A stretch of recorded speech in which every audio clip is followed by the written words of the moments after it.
Selamat datang. Hari ini kita bakal menelusuri perjalanan energi yang super keren. Gimana caranya coba? Seberkas sinar matahari bisa jadi tenaga buat sel-sel di tubuh kita, bahkan sampai bisa nyalain layar yang lagi Anda lihat sekarang. Yuk kita mulai. Oke, pertanyaan pertama dan yang paling mendasar. Pernah kepikiran nggak sih, apa hubungannya buah yang jatuh dari pohon sama gadget yang lagi Anda pegang sekarang? Kelihatannya beda banget kan? Tapi jawabannya ternyata energi. Nah, dari mana sih semua energi ini datang? Energi itu bisa disimpan loh. Contohnya kayak kelapa yang ngegantung di pohon ini. Dia punya energi potensial. Jadi dia itu kayak lagi nyimpen tenaga, siap-siap buat dilepaskan kapan aja. Nah, pas kita gerak, misalnya lari, disitulah energi kimia dari makanan kita diubah jadi energi gerak. Inilah yang bikin kita bisa lari, bisa maju, bisa beraktivitas. Tapi, ujung-ujungnya sumber utama semua energi di bumi ini, ya, matahari.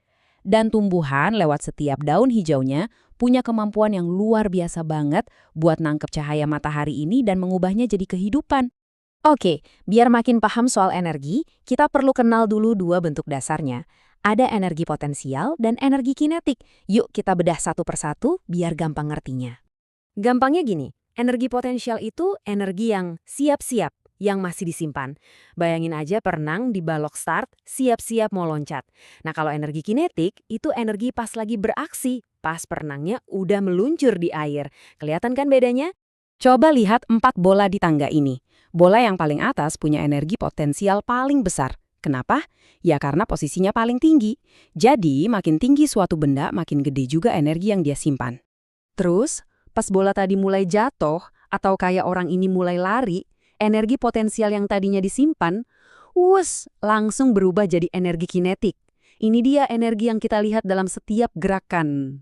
Sekarang kita beralih ke tumbuhan. Kita bakal lihat gimana caranya mereka memanfaatkan energi matahari lewat sebuah proses yang, jadi dasar dari hampir semua kehidupan di bumi. Namanya fotosintesis. Tumbuhan itu ibaratnya ahli kimia paling jago di alam.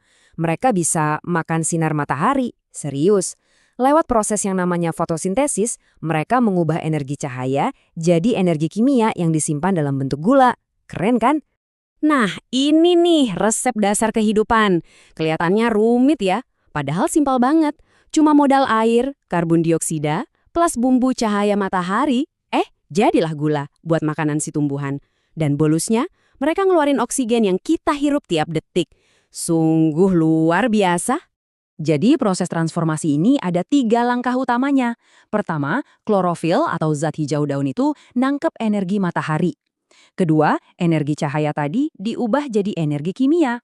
Dan yang ketiga, energi kimia ini disimpan biar bisa dipakai tumbuhan buat tumbuh dan berkembang. Para ilmuwan juga udah membuktikan ini kok. Ada percobaan simpel namanya percobaan Ingenhousz. Jadi bagian daun yang kena matahari, pas ditetesin larutan yodium, warnanya jadi biru tua. Nah, itu bukti nyata kalau di situ ada zat tepung atau amilum alias energi yang tersimpan.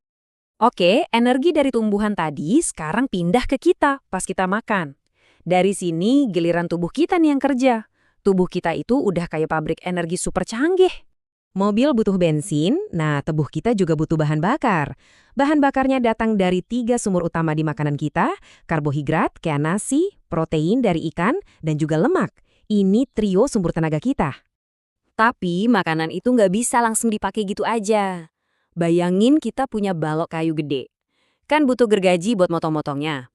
Nah, gergaji di tubuh kita itu namanya enzim. Tugasnya mecahin makanan jadi molekul-molekul super kecil yang bisa diserap tubuh. Contohnya enzim maltase. Kerjanya spesifik banget, kayak kunci yang cuma bisa buat satu gembok. Gemboknya itu gula maltosa.